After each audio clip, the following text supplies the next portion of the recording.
আপোনালোকে এই ভিডিঅ'টো চাওক, তাৰপিছত কথাখিনি মই কৈ আছো।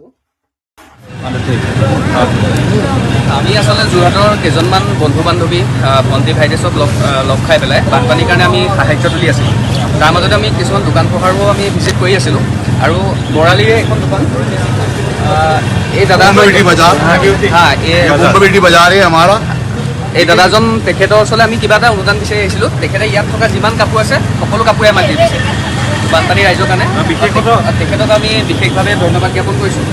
আজিৰ দিনত মানে এনেকৈ কোনেও হয়তো নিদিয়ে। আৰু বিশেষকৈ কথা এটা ক'বলৈ গ'লে দাদা আমাৰ অসমৰ নহয়, দাদা হৈছে অনাঅসমীয়া ক'বলৈ গ'লে, কিন্তু তেওঁ ইয়াৰ চিটুৱেশ্যনটো বুজি পায়। আমাক এটা বহুত ডাঙৰ হেল্প কৰিলে। এইটো হেল্প মানে হয়তো আমাৰ লোকেল মানুহেও নকৰে।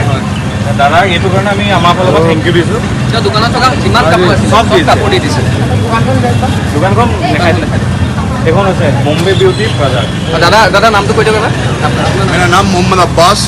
आप कहाँ से हो? बहुत दिल्ली दिल्ली दिल्ली हम दिल्ली से हैं। তেখেত দিল্লীৰ হয়। আমাৰ অসমৰ এই বান পৰিস্থিতিৰ বিষয়ে গম পায়, একদম যিমান কাপোৰ আছে চব দিছে। তেখেতক মানে আমাৰ সকলোৱে ফালৰ পৰা বহুত বহুত অশেষ ধন্যবাদ জ্ঞাপন কৰিব। মানুহ হ'লে এনেকুৱা ডাঙৰ মনৰ মানুহ হ'ব লাগে, ঠিক আছে। এনে ৰাজনীতি নেতাৰ পিছে পিছে ঘূৰি লাভ নাই।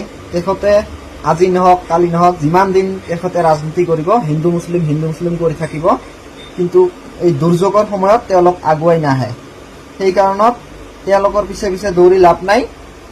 নিজে ভাল হ'ব লাগে, মানুহে মানুহৰ লগত থাকিব লাগে, সেয়াই ডাঙৰ কথা। ঠিক আছে, এইখিনিয়ে মোৰ ক'ব লগা আছিল। দাদাজনক মোৰ ফালৰ পৰা চেলুট জনাইছোঁ। বহুত ভাল লাগিছে তোমাৰ মানে দানখিনি, বানৰ কাৰণত সাহায্যখিনি দিয়াৰ কাৰণত বহুত ভাল লাগিছে। ভালে থাকা, ভালে ভালে আপোনাৰ বহুত আগুৱাই যাওক, সেয়াই মোৰ ফালৰ পৰা কামনা।